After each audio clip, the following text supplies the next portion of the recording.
Hi எல்லோரும் எப்படி இருக்கீங்க?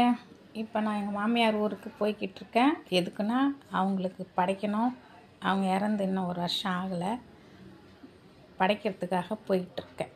வாங்க போய் பார்க்கலாம். இதுதான் எங்கள் மாமியார் வீடு. பழைய வீடு தான், ஏன்னா எப்போயோ கட்டினது.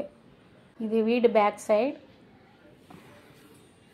அப்போல்லாம் பார்த்திங்கன்னா ஹாலில் ஃபோட்டோலாம் மாட்டி வைப்பாங்க. அது மாதிரி தான் எங்கள் மாமியாரும் எங்கள் ஃபோட்டோலாம் மாட்டி வச்சுருக்காங்க. எல்லோரும் சேர்ந்து சமையல் பண்ணோம்.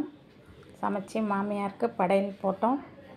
மாமியாருக்கு படைக்க சொந்தக்காரங்கெல்லாம் வந்திருந்தாங்க.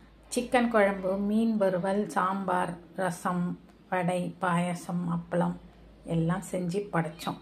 படைச்சிட்டு அன்றைக்கி நைட்டு தங்கிட்டு மறுநாள் சென்னைக்கு கிளம்பிட்டோம். இந்த வீடியோ உங்களுக்கு பிடிச்சிருந்தால் லைக் பண்ணுங்கள், ஷேர் பண்ணுங்கள், சப்ஸ்கிரைப் பண்ணுங்கள். மறக்காமல் பெல் ஐக்கானை ப்ரெஸ் பண்ணுங்கள்.